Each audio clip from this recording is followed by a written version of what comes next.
CL stuff, right? No, we're also going to mention how Bilbao lost. So Okay, bro. you can mention how We can talk Barcelona about the lost. Copa del Rey. Yes.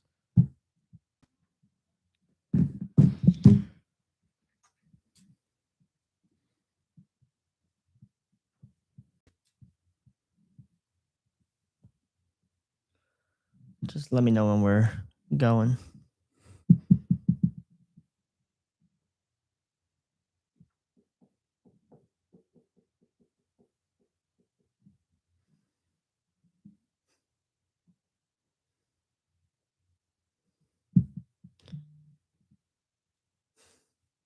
It went through. So then, are we live or?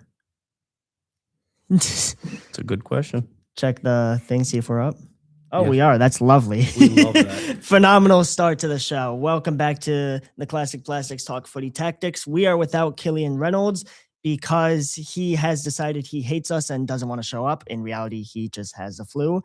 So today it is just me and Darren. How are you doing today? I'm doing great. How are you doing? All right. When I woke up hearing that Killian was sick, my immediate thought was, oh God, this is going to be a disaster.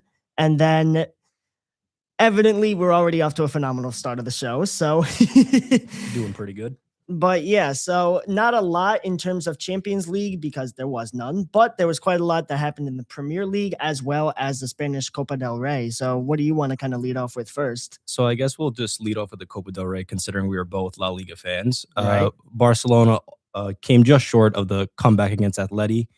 It all came down to that Kubarsi goal that was disallowed, but arguably they gave us one back with the questionable Bernal onside-offside call. But overall, happy performance. I'm not happy how we lost both our starting fullbacks in the upcoming Champions League draw, but we'll see how it leads. I mean, honestly, for the position that y'all were put in at the start of the game, you did a really good job just making it close to begin with. I believe it was like, what, 4-0 on aggregate? So the Yep. fact that you even came within one goal of that is still a pretty impressive feat. So honestly, credit to y'all. Again, the refereeing was a little bit questionable, but it kind of swung in both ways. So I feel like for the most part, it was pretty well officiated. There wasn't like any clear-cut controversies. Obviously, there was a few questionable calls, but they kind of balanced one another out. So overall, it means that Athletic de Madrid is playing, sadly, my greatest ups, Real Sociedad, who beat Athletic Bilbao 1-0 in the return leg. And honestly, we did not play great in that game, but we gave it our best shot, and I can't complain too much. You know, we did our best, and Sociedad is just having a really good season. Yeah, can't deny it. Like I said, they'll probably I don't know what position they are. Are they top 4? Are they top 6? I believe they're top 6, but the only reason why is because they had such a terrible start to the season. And then their new manager, the American, whose name I'm conveniently forgetting, has been essentially carrying them through sheer willpower, essentially, into the top half of La Liga. So Sociedad has been having a really good second half of the season, and as much as I hate to say it, they outplayed us and deserved that spot in the final. So they're a quality team. You can't really deny it. I know you can't admit the same just from the rivalry itself. Absolutely. Exactly. But obviously, I'm going for Sociedad here. I don't want Atleti to win, especially after Griezmann's response. But anyways, I wasn't able to check into that Bilbao game because I was watching the Premier League games yesterday. So I guess we could segue into that one. Mm-hmm.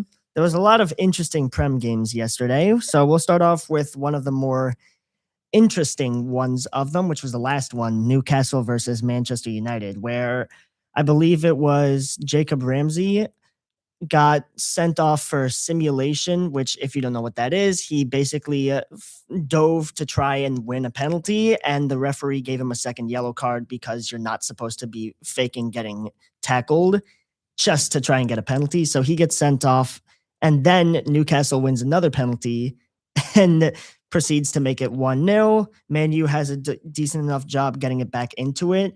And then in the 90th minute, Newcastle launches a counterattack, and William Oshula has one of the craziest limbs moments in recent Premier League history. What are your kind of thoughts on that one? What a finish. That's all I'm just going to say. I'm pretty sure that's his weaker foot as well. Didn't look like it. Exactly. Like I was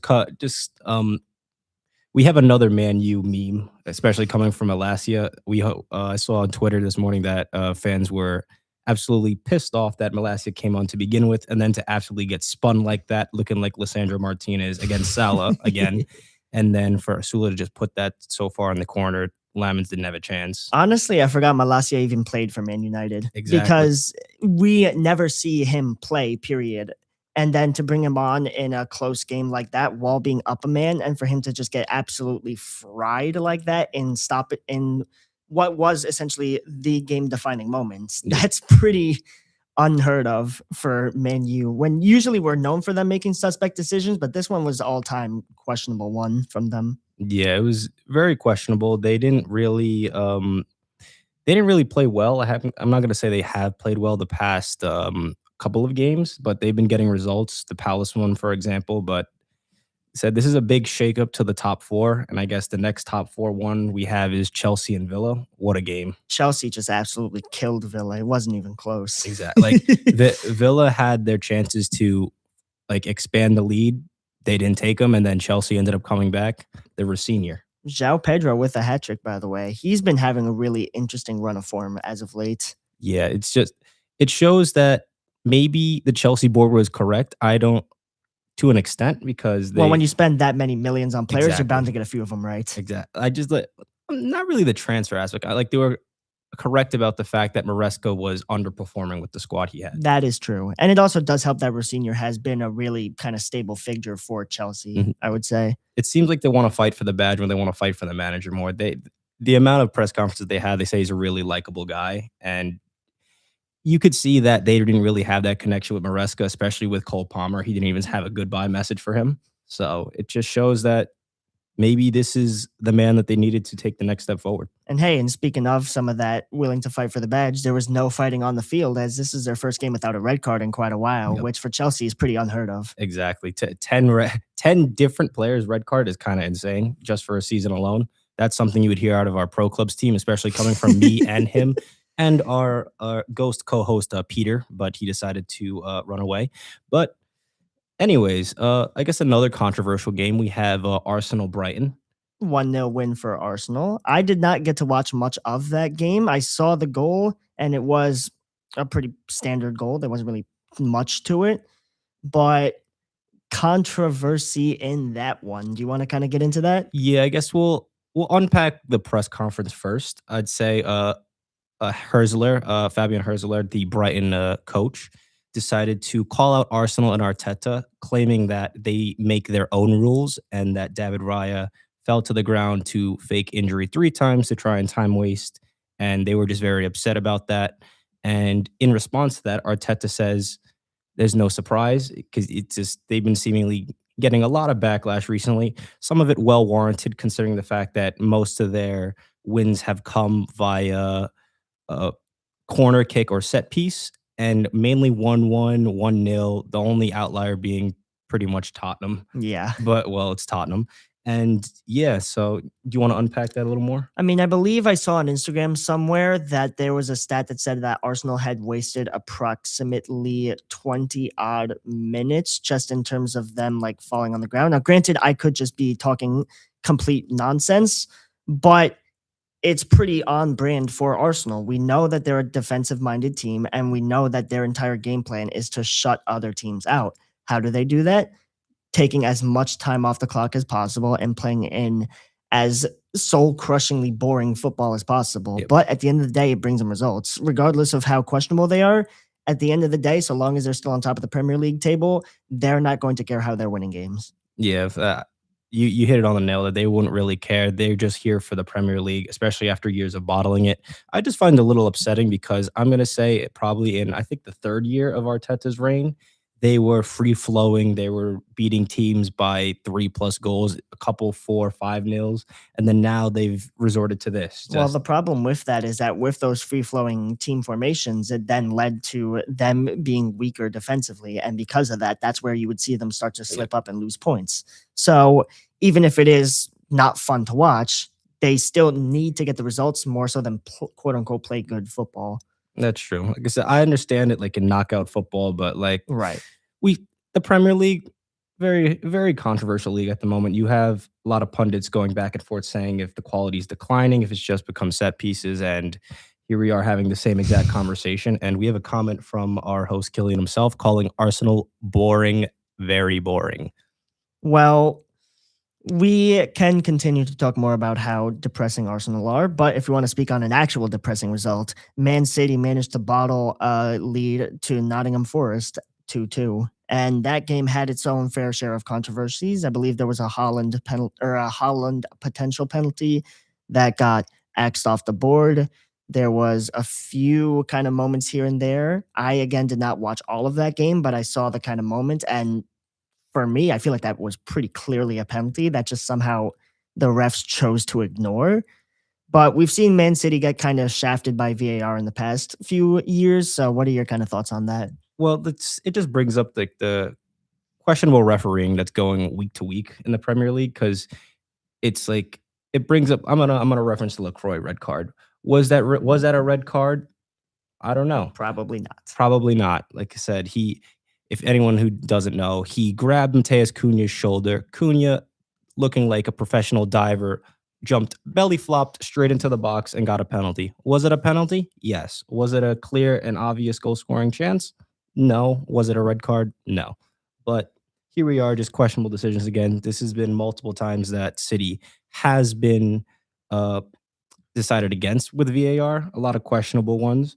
But at the end of the day, this is a relegation fighting team, Nottingham Forest. They should have won. They had a chance to win it in the 90th, but Murillo cleared it off the line. But I'm sure they'll bounce back. They'll be fine. Realistically, Man City sh- cannot afford to slip up like this, though, in this kind of title race, especially with Arsenal having won that game against Brighton. This is like not the worst possible result for them, but they can't afford to drop points like that in situations like this. Yeah, I agree. They'll be fine. They'll be back.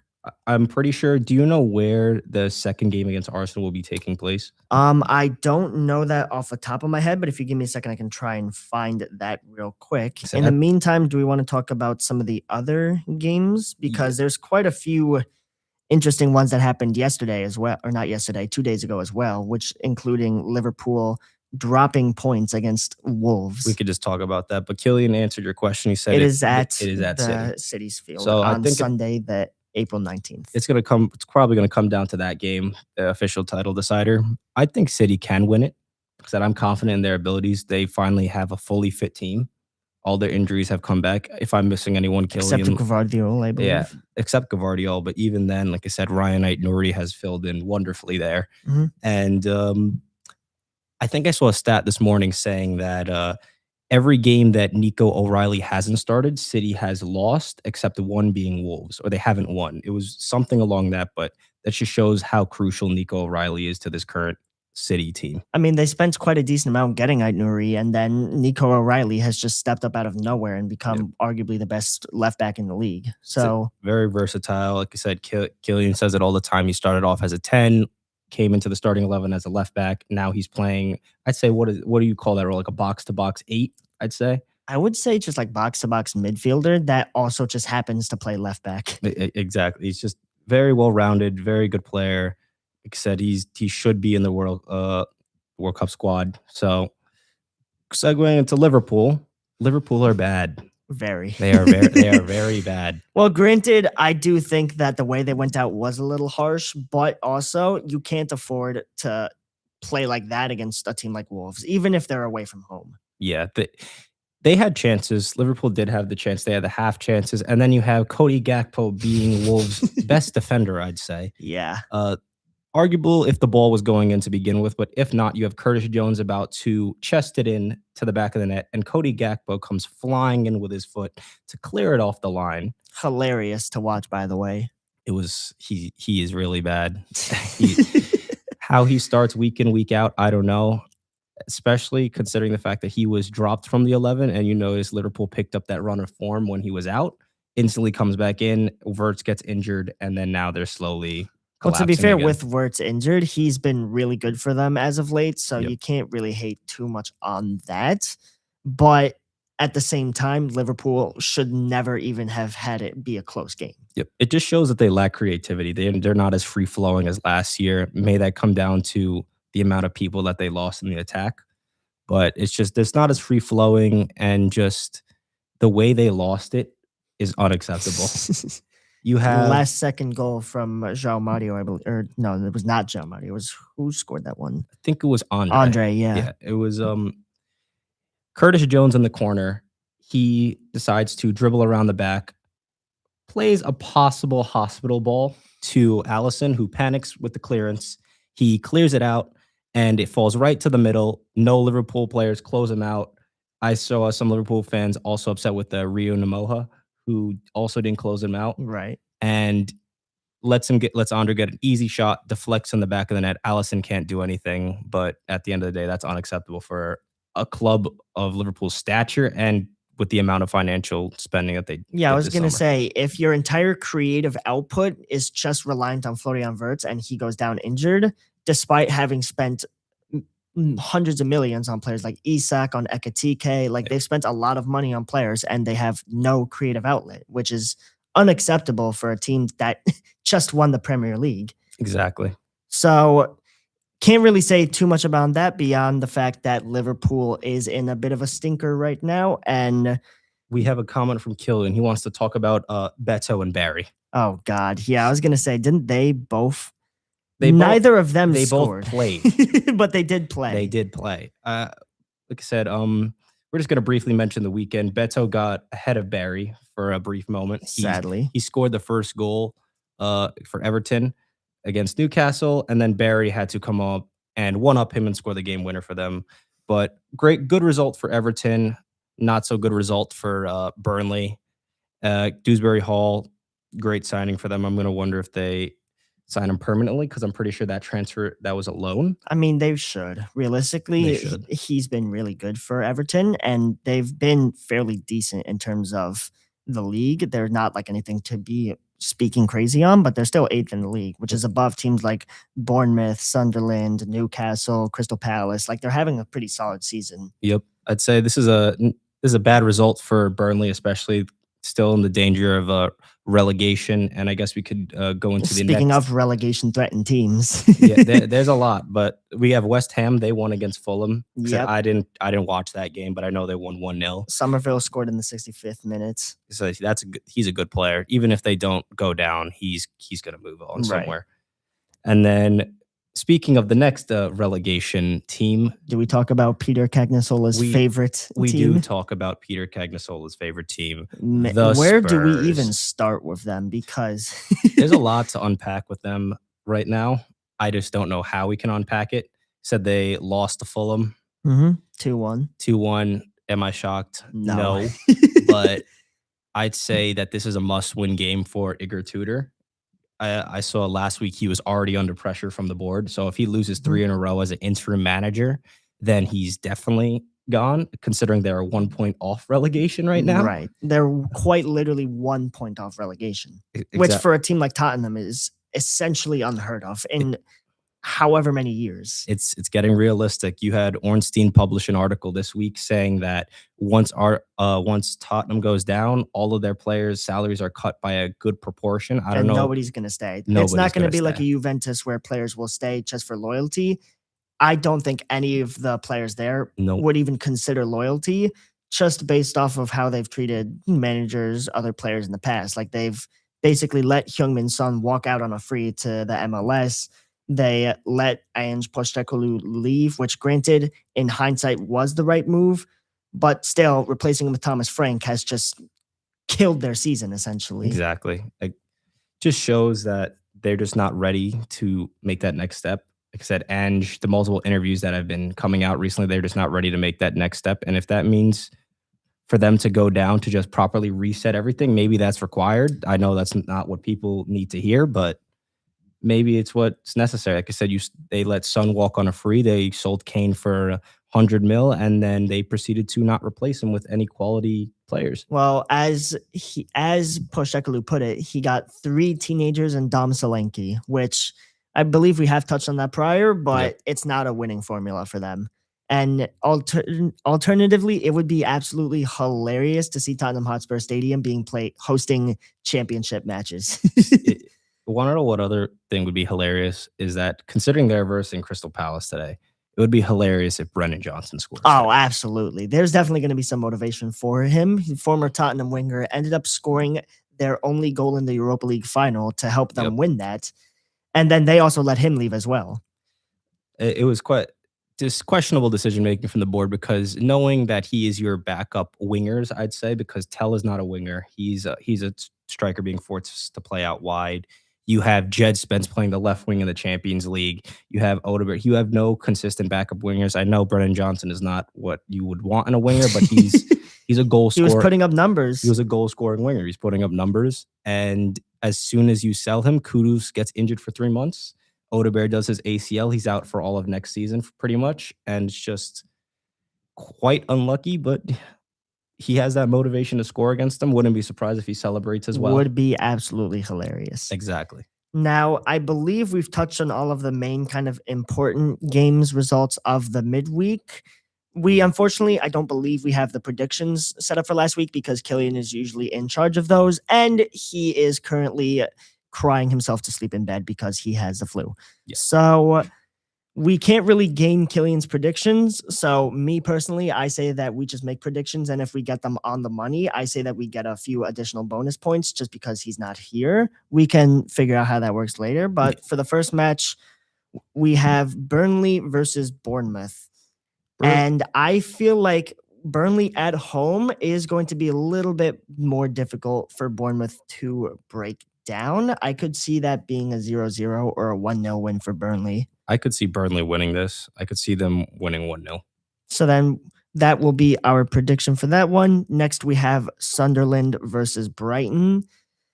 For me, this game kind of depends on if Mukiele is healthy because he picked up a recent knock in their second game back. I can't remember exactly which one it was, but I remember him going down injured. And since he's played, they've looked really good. And then last week without him, they did not look as defensively sound.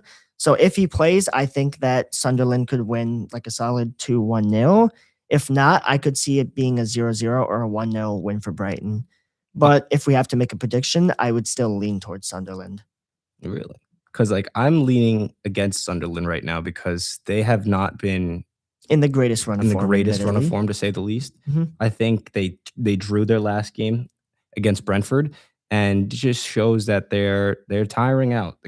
They started off well, but they are running out of steam. Their squad isn't as big as the rest. So I'm fine with a 1-1 draw. Okay, I can live with that. So then 1-1 for that. Next, we have the BBs, the Beto Berry team, against Arsenal, with Arsenal being at home. And realistically, Arsenal wins this one like 3-0. What I want to say is not what I will say. But Arsenal's going to win this. I don't think it's going to be multiple goals because they haven't been able to score multiple goals against a tough Premier League opponent in a while. I'm going to say tough because Tottenham isn't a tough Premier League opponent right now. So tough. Everton, I'm going to say Everton will probably squeak a goal in there. I'm not going to say one of the Barry or Beto's going to score because that's just not going to happen. I'm confident in one of their defenders scoring, either that being Branthwaite or Tarkowski again. So I could see an Arsenal 2-1 win. Okay, I can live with that. Next, we have Chelsea versus Newcastle, with Chelsea being at home. Now, this is an interesting one. This could go either way. Newcastle is missing the one guy that just got sent off, who I believe I literally just had pulled up. It was Jacob Ramsey. Jacob Ramsey, that's what it was. This is going to be interesting because I think they play Champions League. Is it this week or next week? I think it's next week. Is it this upcoming week? Because I think, let me just fact check this really quick. Well, the game is on Saturday the 14th. So realistically, considering Newcastle has the bigger priority on the Champions League right now, I would say that they can essentially leave this one and maybe not play full strength, but still they're going to try and play some of their guys just so that they can still have them like fit, essentially, is what I would think. Yeah, they Newcastle has a tough round of fixtures in the next week and a half. Yeah. So I think Chelsea takes this because just going off this week, this is for predictions in 2 weeks for Newcastle, because Newcastle plays City in the FA Cup. That's going to be a competitive game, and then they verse Barcelona, and then they come back for Chelsea. So I have a feeling Chelsea's going to take this. They convincingly beat Villa, so I could see Chelsea. I'm going to say 3-1. I think Newcastle will find a way to score. Yeah, I can see that happening. But yeah, so then the next one we have relegation battling West Ham against Manchester City. It is West Ham at home, so that is going to be a tough game. I think City wins. I think it'll probably be I think it'll be a 1 or 2-0 win for yeah, City. Just I could see West Ham scoring, but at the same time, it's West Ham. yeah. We could say this like going off the Forest game, but they got a little unlucky with their goals. Morgan True. Gibbs White was a great goal, Mhm, great back heel, but it was after the ball was bobbling in the box for a while. So mhm. I'd say City 2-0 win. Okay. Next, we have Crystal Palace versus Leeds. And I would ideally we would know the result of the Spurs game before this because they're Yeah. playing in a few hours from now. I think that if Palace wins that game versus Spurs, they beat Leeds convincingly. If they lose, they would lose a scrappier game versus Leeds, just because we know that Leeds still has the ability to kind of stay in close knit games like that.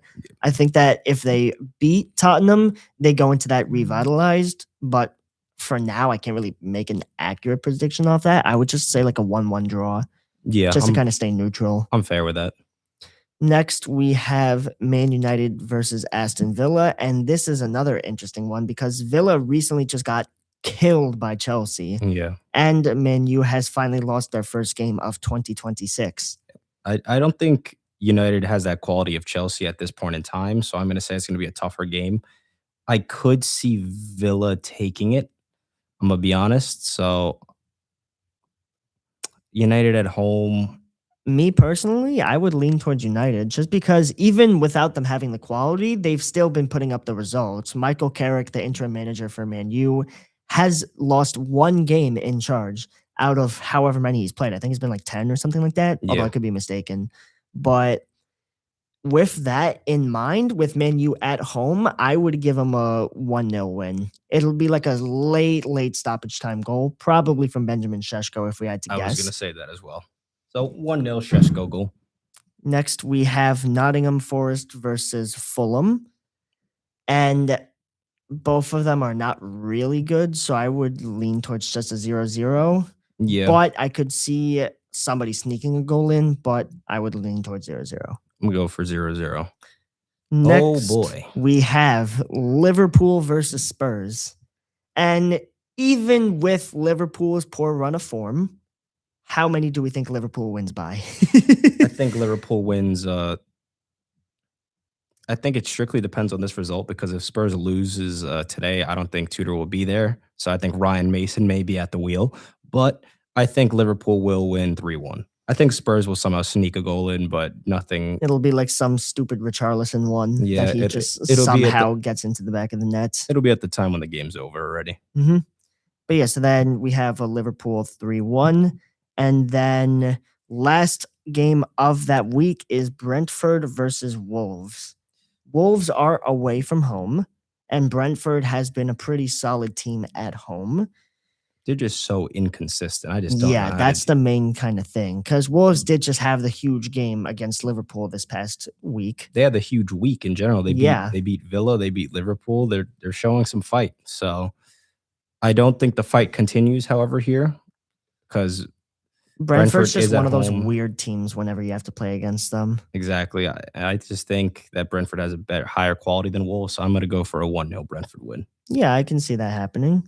And let's make one final prediction. Okay. Considering we face Athletic Club this weekend, we are away from home, so I don't think you guys will get 4-0. But I don't think we're going to score. I think you'll score because our defense has been bad. Our offense has been terrible, though. However, if we start Gerard Martin, there's no shot you're scoring. We're 14-0 when he starts. We got this. But as much as I hate to do it, I just don't see a world in which Athletic Bilbao is capable of beating Barca right now, especially with the recent run of form. Even with the even with Barca crashing out of the Copa del Rey, you still managed to look better than us by miles in comparison to how Athletic Bilbao played. So as much as it physically pains me to say it, I would say Barca wins 2-0. I'm gonna say 3-1. I'm gonna say 3-1 Barca win. I think you'll beat us because our high line is kind of dangerous, a little too dangerous right now. That's why I'm scared for the Newcastle game. But I think we'll win 3-1. We'll respect you guys to score a goal at home. I don't back us, honestly. The only way I could see it happening is like you had said with that high line, if someone like Cubarsí or Araujo makes a mistake in the back line, maybe Guruzeta sneaks in behind, but I don't have a lot of faith in our offense right now. Honestly, I'm at the point where I don't want to see Araujo play defense. I want him to play up front. Striker. But yeah, so then that should do it for this week. Thank you guys all for tuning in. Make sure that you follow WIUR on every single social media platform. And yeah, we'll see you guys all next week. Take care.